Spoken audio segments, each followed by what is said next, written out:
আসসালামু আলাইকুম ওয়া রাহমাতুল্লাহি ওয়া বারাকাতুহু। আলহামদুলিল্লাহি রাব্বিল আলামিন ওয়াসসালাতু ওয়াসসালামু আলা আশরাফিল আমবিয়াই ওয়াল মুরসালিন নবিয়িনা মুহাম্মদ ওয়া আলা আলিহি ওয়া আসহাবিহি আজমাইন, আম্মা বা'দ। সম্মানিত ছাত্র ভাইরা, আমি এখন ক্লাস 1 এর ফিকর ক্লাস আরম্ভ করছি। বিষয় রমজান মাসের রোজা।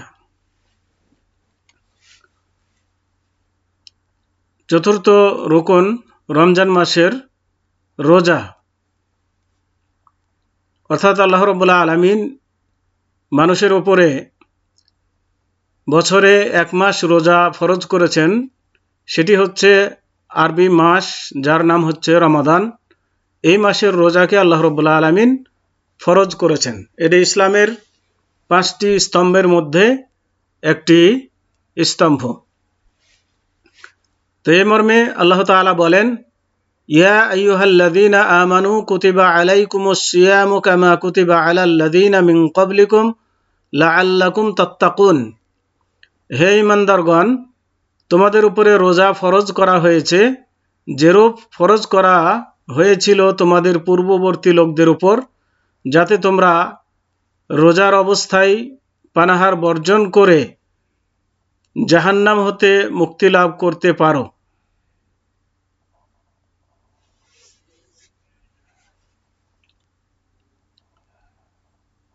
সূরা আল বাকারা 183 নম্বর আয়াত। এখানে লাআল্লাকুম তাত্তাকুন বলা হয়েছে যাতে তোমরা তাকওয়া অর্জন করতে পারো, পরহেজগার হতে পারো, বাঁচতে পারো।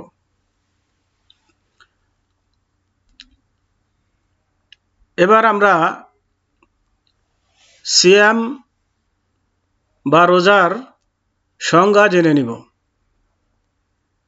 সিয়ামের সংজ্ঞা হচ্ছে,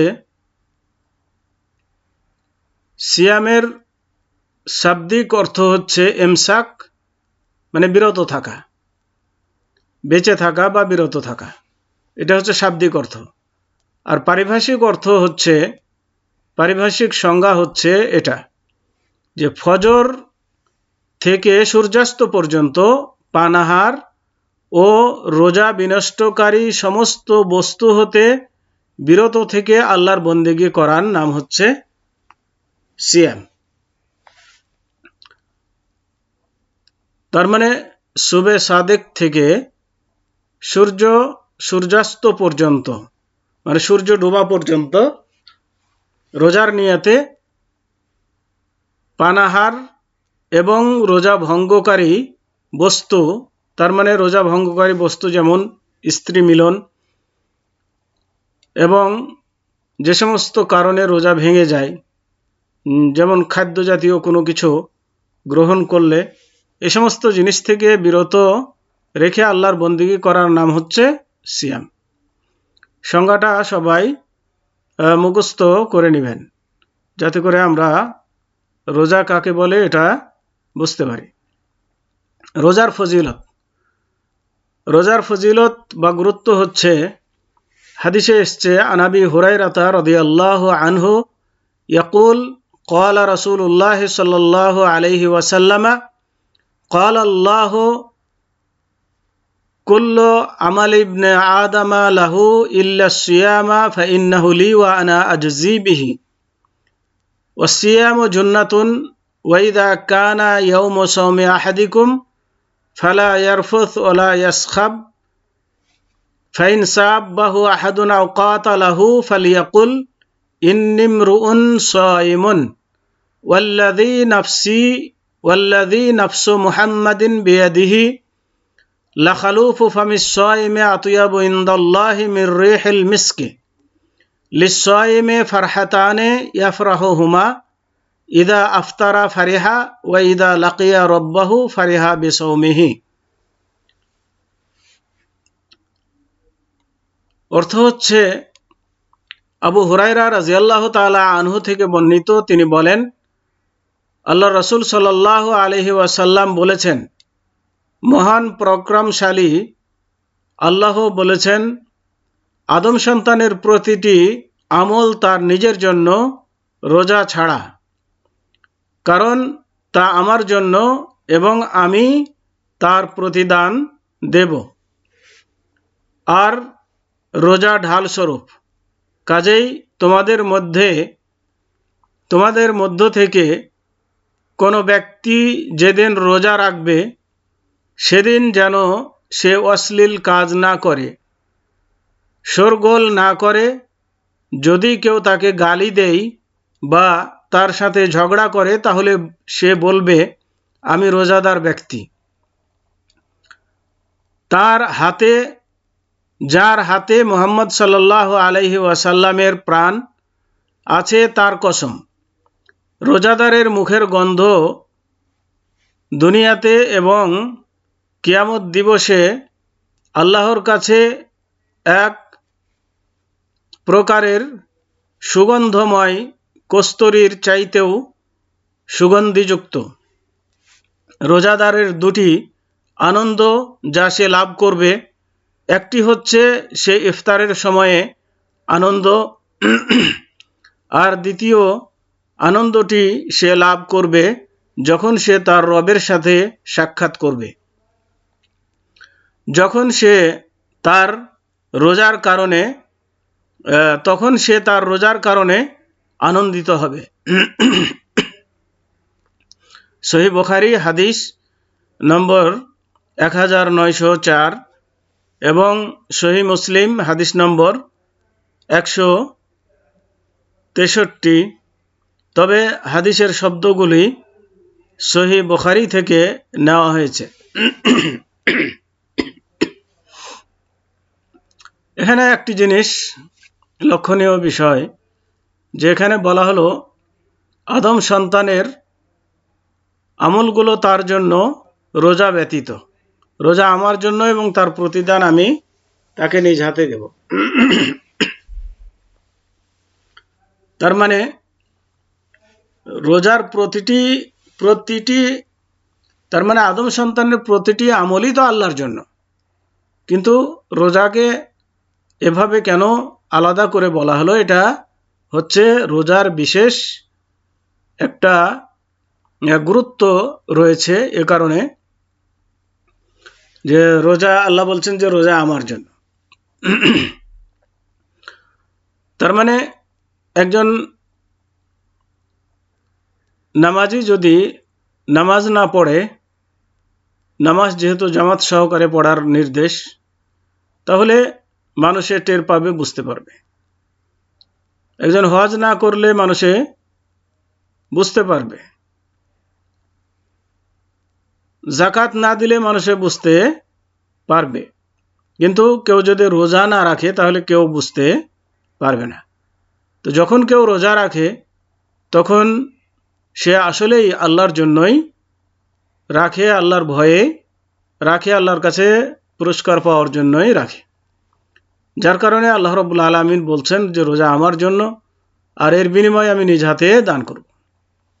এখানে আর একটি জিনিস, যে অন্যান্য আমলের বিনিময় নির্ধারিত রয়েছে, যেগুলো ফেরেশতারা লিপিবদ্ধ করে থাকে, কিন্তু রোজার এ ধরনের বিনিময় নিজ হাতে বিনিময় নির্ধারণ করেননি, কারণ এটির বিনিময়ে আল্লাহ রাব্বুল আলামিন নিজেই ধার্য করবেন কি পুরস্কার তিনি এর বিনিময়ে দিবেন, সেটা তিনি নিজেই দান করবেন। সকল পুরস্কারই আল্লাহ রাব্বুল আলামিন দিবেন, কিন্তু এটার বিনিময় তিনি স্বয়ং নির্ধারণ করে দিবেন। এটা গোপন রয়েছে, যা আল্লাহ রাব্বুল আলামিন তার ইচ্ছা মতো মানুষকে তিনি দেবেন।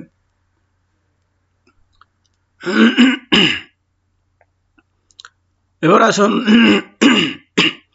রোজার উপকারিতা। রোজা করলে কি কি উপকার পাব? তো রোজার উপকারের মধ্যে এক নম্বর হচ্ছে সর্বাগ্রে আল্লাহর বশ্যতা স্বীকার করা। রোজার মাধ্যমে আল্লাহ রাব্বুল আলামিনের বশ্যতা স্বীকার করা হয়, আল্লাহ রাব্বুল আলামিনকে মেনে নেওয়া হয়, আল্লাহর নির্দেশ পালন করা হয়। 2 নম্বর হচ্ছে তাকওয়ার উপর মুমিনকে প্রশিক্ষণ দেয়। তাকওয়ার শিক্ষা রোজার মধ্যে পাওয়া যায়, যার মাধ্যমে মানুষ মুত্তাকি হতে পারে, পরহেজগার হতে পারে। আল্লাহর আদেশ নিষেধ মেনে ও তার বারণকৃত বিষয়াদি হতে বিরত থেকে মনোযোগ সহকারে তারই ধ্যানে মগ্ন হওয়া ও তাকেই ভয় করাকে তাকওয়া বলা হয়। 3 ধৈর্য ও একনিষ্ঠতার শিক্ষা গ্রহণ করা। রোজার মাধ্যমে ধৈর্যের শিক্ষা গ্রহণ হয়। যেমন ক্ষুধা তৃষ্ণা থাকা সত্ত্বেও সে পানি পান করছে না, কিছু খাবার খাচ্ছে না, এর মাধ্যমে সে ধৈর্যের পরিচয় দিচ্ছে। তো যে সমস্ত ক্ষেত্রে দুঃখ কষ্টের সময় ধৈর্যের নির্দেশ দেওয়া হয়েছে, সে সমস্ত জায়গাগুলোতে এর মাধ্যমে সে ধৈর্য ধারণ করতে পারবে। এই শিক্ষা সে রোজা থেকে পেয়ে থাকে। এবার আসুন রোজা বিনষ্টকারী বস্তুসমূহ কি কি কারণে রোজা নষ্ট হয়। পানাহার করা অথবা ধূমপান করা, এগুলোর কারণে রোজা নষ্ট হয়। পানাহারের সাদৃশ্য বস্তু তার মানে যে সমস্ত বস্তু গ্রহণ করলে পানাহারের কাজ হয়ে যায়, যেমন পিপাসা নিবারণের জন্য যদি কেউ ইনজেকশন দ্বারাতে শরীরে পানি প্রবেশ করায়,